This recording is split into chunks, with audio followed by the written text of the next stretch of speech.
High বন্ধুরা, দেখো আজ আমি আবার একটা নতুন রেসিপি নিয়ে চলে এসেছি। আজকে রেসিপিটা একটু অন্য রকমের।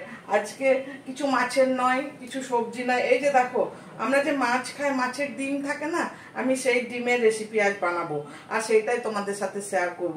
দেখো, তার জন্য আমি কি করেছি, এই যে ডিমটা ভালো করে ধুয়ে পরিষ্কার করে নিয়ে নিয়েছি। কি করতে হবে, এই যে ডিমটা রয়েছে, ডিমটা তো শুধু শুধু ভাজা যাবে না, ওটা তেলের মধ্যে দিলে ছেড়ে ছেড়ে যাবে। তো আমি ডিমটাকে কি করব, ডিমটার মধ্যে একটুখানি পেঁয়াজ দেবো। এই যে লাল আর লাল লাল কাঁচা লঙ্কা আর এই যে পেঁয়াজ আমি কেটে রেখেছি, এটার মধ্যে একটুখানি দিচ্ছি পেঁয়াজ আর কাঁচা লঙ্কা, আর একটুখানি নুন দেবো। আর এটা ওইটার তো শুধু শুধু বাইন্ডিংও হবে না, এই যে নুন দিচ্ছি একটুখানি, পরিমাণ মতো, একটুখানি না পরিমাণ মতো। আর এই যে একটু হলুদ দিয়ে দিচ্ছি, একটুখানি হলুদ। আর এইটা তো বাইন্ডিং করতে হবে, এটা তো এমনি এমনি হবে না, তাই আমি এটার মধ্যে বেসন দিয়ে দিচ্ছি। বেসন একটু দেবো, বেসন যদি বেশি হয় তাহলে কি হবে, বড়াগুলো শক্ত হয়ে যাবে। তার জন্য বেসন বেশি দেওয়া যাবে না, অল্প বেসন দিতে হবে, যেন বাইন্ডিং হয় এতটাই দিতে হবে, ছেড়ে যেন না যায় ডিমটা, ততটাই দিতে হবে।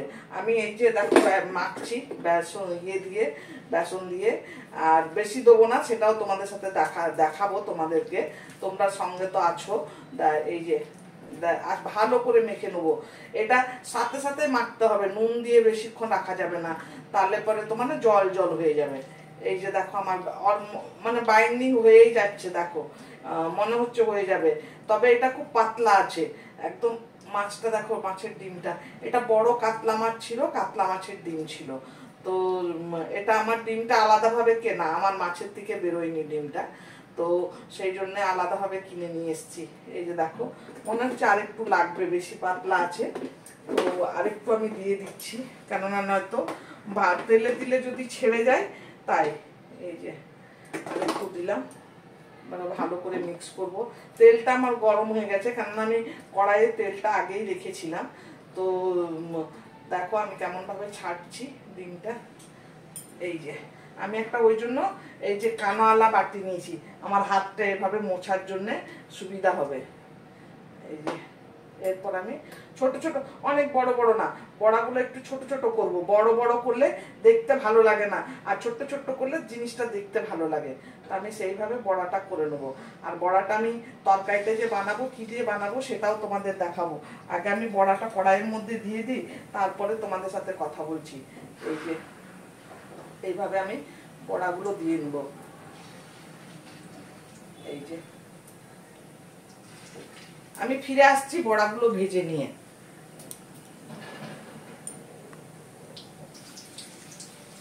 এই যে দেখো, বড়াগুলো আমি দিয়ে দিয়েছি কড়াইয়ের মধ্যে, ততক্ষণে বলি আমি কি দিয়ে বানাবো বড়াটা। এই যে দেখো, বড়াটা বানানোর জন্য আমি এই যে ফুলকপি নিয়েছি, আলু নিয়েছি, ফুলকপি আলু দিয়ে বানাবো ওইটা। আর ওইটার জন্য আমার মশলা কি কি লাগবে সেটা আমি দেখিয়ে দিচ্ছি। এই যে একটা টমেটো আমি পিউরি করে রেখেছি, 2 কোয়া রসুন দিয়ে, আর একটু এই যে আমার কাছে পেঁয়াজ আছে, বেরেস্তা আছে, এই যে এইটা দিয়ে তো হবে। আর তো ধনে জিরে তো লাগবে, ধনে জিরে পাউডার এগুলো তো লাগবেই, সেটা তো কথা, বেসিক মশলা যেটা, সেটা তো লাগবে।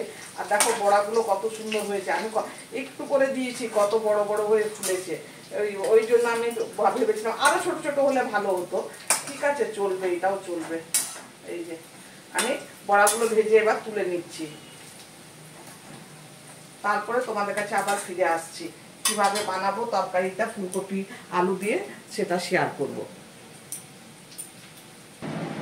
দেখো এবারের গুলো আমি একটু ছোট ছোট করে ভেজে নিলাম, অনেক ধৈর্য ধরে বানালাম, হ্যাঁ, ছোট ছোট করে। এই যে দেখো, এই যে একদম ছোট ছোট করে বানিয়ে নিচ্ছি, কেননা তরকারিতে বড় বড় দিলে দেখতে খুব একটা ভালো লাগে না, তাই। এই যে দেখো, এই তেলটার মধ্যে আমি এখন তোমার গরম মশলা দিয়ে আলুটা দিয়ে ভেজে দেবো। এই তেলটার মধ্যে আমি বানাবো, যে তেলটা বেঁচে গেছে সেই তেলটা দিয়ে। আমি এটার মধ্যে এখন গরম মশলা দিচ্ছি। কি দিচ্ছি গরম মশলায়, একটু এলাচ, লবঙ্গ আর দারচিনি। এই যে 2 এলাচি দিয়ে দিলাম, আর এই যে 1 টুকরা লবঙ্গ, আর দুটো লবঙ্গ আর 1 টুকরো দারচিনি। এরপর আমি আলুগুলো দিয়ে দেবো, আলুগুলো দিয়ে ঢেকে দেবো। এই যে আমার পেঁয়াজটা ভাজা আছে, আলুটা একটু ভেজে নেবো তাড়াতাড়ি করে, তাহলে আমার হয়ে যাবে। আমি একটু নুন দিয়ে দিচ্ছি, তাহলে আমার আলুটা তাড়াতাড়ি ভাজা হয়ে যাবে। এই যে একটু নুন দিয়ে দিলাম আলুটার মধ্যে, তাহলে আমার আলুটা তাড়াতাড়ি ভাজা হয়ে যাবে। এই যে ফুলকপিটা আমি ভেজে নিয়েছি, দেখো এই যে ফুলকপিটা ভেজে নিয়েছি, আলুটা ভাজা হয়ে গেলে পেঁয়াজটা ভাজা আছে, হয়ে যাবে তাড়াতাড়ি একদম রান্না। চটপট হবে কিন্তু খুব টেস্টি হবে, একদম আমনে আমনে হবে। এই যে দেখো আলুও ভাজা হয়ে গেছে একদম সুন্দরভাবে। এই যে দেখো, এরপর আমি মশলা দিব। এই যে দেখো তুমি এই মশলাটা দেখছো না, এই মশলাটার মধ্যে ধনে, জিরে, আদা আর শুকনো লঙ্কা দিয়ে, মানে একটা আমি শুকনো লঙ্কা দিয়েছিলাম, নিয়ে এটা এই যে পিষে রেখেছি। এই যে এটা দিলাম, এই যে ভেজে রাখা পেঁয়াজটা দিয়ে দিলাম। এরপর যে পেঁয়াজটা আমি ভেজে রেখেছিলাম একসাথে ভালো করে এটা কষাবো এখন। আর এই যে টমেটো পিউরিটা আমি শুকনো আর রসুন দিয়ে এটা পিষে রেখেছি। এই যে দেখো এটাও দিয়ে দিচ্ছি, এটার সাথে ভালো করে পেঁচা হয়ে যাবে। কতটা লাগে দেখি, পুরোটা লাগবে না মনে হচ্ছে, লাগলে দিয়ে দেবো। এরপর আমি এটার মধ্যেও হলুদ দেবো। এই যে হলুদ দেবো, একটু লঙ্কা পাউডার দেবো। এই যে হলুদ দিলাম আর একটু লঙ্কা পাউডার দিলাম। আর এই যে আমি একটুখানি দিয়ে রেখেছি কাশ্মীরি, ওই যে কাশ্মীরি মির্চি যেটা আছে না, ওইটা আমার একটু পেশা আছে, ওইটা একটু দিয়ে দিচ্ছি কালার আসার জন্য। ওইটা দিলাম। তরকারি তো ওইটা দিলে কি হবে, কাশ্মীরি মির্চি পাউডার দিলে তরকারিটা ভালো কালার আসবে। একদম ভালো করে কষাবো। আর লাগবে না আমার টমেটো পিউরি, কেননা মশলাটা অলরেডি অনেক হয়ে গেছে। ভালো করে কষাবো যতক্ষণ না তেল ছাড়ে মশলাটা থেকে, ততক্ষণ। এই মশলাটা আবার আমি ফ্রিজে রেখে দিচ্ছি, না তো খারাপ হয়ে যাবে।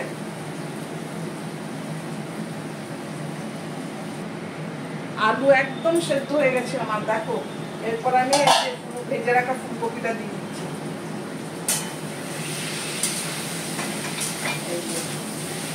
তাকে একটু কষাবো। নুনটা পুরো দেওয়া হয়নি, আমি ফুলকপিও দিলাম, তো আরেকটু নুন লাগবে। তবে আমি বেশি দেবো না নুন, কেননা নুন বেশি হয়ে গেলে তো ভালো লাগবে না। আর তো মাছের ডিমটার মধ্যেও নুন আছে, তো আমি এখন নুনটা দেখে নিয়ে তারপরে দেবো। এই যে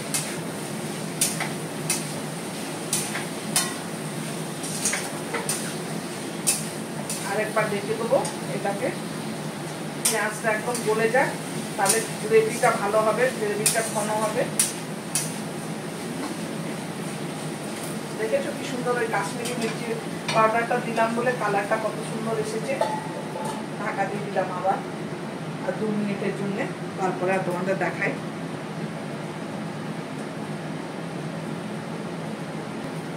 দেখো এটা আমার হয়ে গেছে কষানো, তেল ছেড়ে দিয়েছে মশলা থেকে একদম। এরপর আমি জল দিয়ে দিচ্ছি পরিমাণ মতো, সব গন্ধ চলে গেছে মশলার। একটু জল দেবো, কেননা বড়াগুলো একটু জল নেবে তো, তাই। এরপর আমি নুনটা একটু চেক করে নেবো, নুনটা কেমন হয়েছে। আর এটাকে ব্যালেন্স করার জন্য এটার মধ্যে আমি একটু চিনি দেবো, এখনো যেটা দেওয়া হয়নি আমার। আগে নুনটা দেখে নিই, তারপর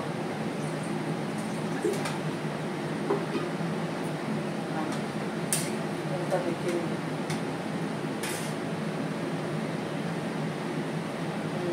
নুন একদম পারফেক্ট আছে, একটু চিনি দিতে হবে ব্যালেন্সের জন্য। জলটা শুকিয়ে গেলে নুনটা তখন আবার বেশি হয়ে যাবে না, তো অল্প একটু চিনি দেবো টেস্ট মতো। চিনি দিয়ে দিলাম, বড়াটা দিয়ে ঢেকে দেবো। এই যে দেখো বড়াগুলো, এই ছোট ছোট বড়াগুলো দেখবে তোমরা কত বড় বড় হয়ে যাবে।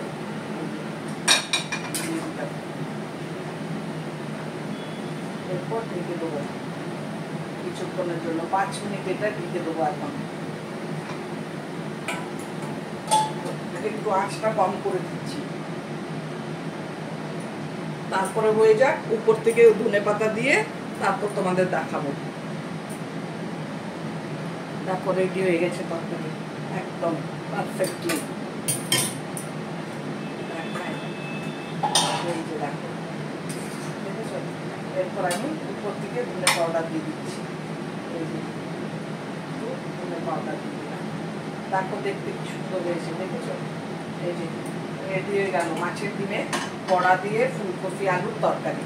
হ্যাঁ, খেতে যেমন টেস্টি হবে, যারা বানাওনি, যারা খাও ননভেজ যারা খাও তারা একবার জরুর জরুর চেষ্টা করবে এভাবে বানিয়ে খেতে।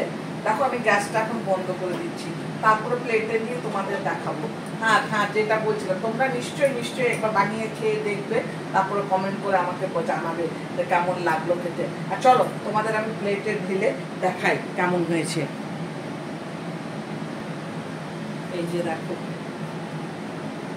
এই যে দেখো কেমন হয়েছে দেখতে। হ্যাঁ, এই যে মাছের ডিম দিয়ে ফুলকপি আলুর তরকারি। যদি ভালো লেগে থাকে আমার রেসিপিটা, তাহলে অবশ্যই লাইক করবে, শেয়ার করবে, কমেন্ট করতে একদম ভুলবে না। আর নতুন বন্ধুরা যারা দেখবে তারা সাবস্ক্রাইব করে দিও। আর আমি কাল আবার এইভাবে কোনো একটা নতুন রেসিপি নিয়ে তোমাদের কাছে আসবো। আমি চাইবো তোমরা বেশি বেশি করে শেয়ার করো, কমেন্ট করো, লাইক করো। চলো বাই।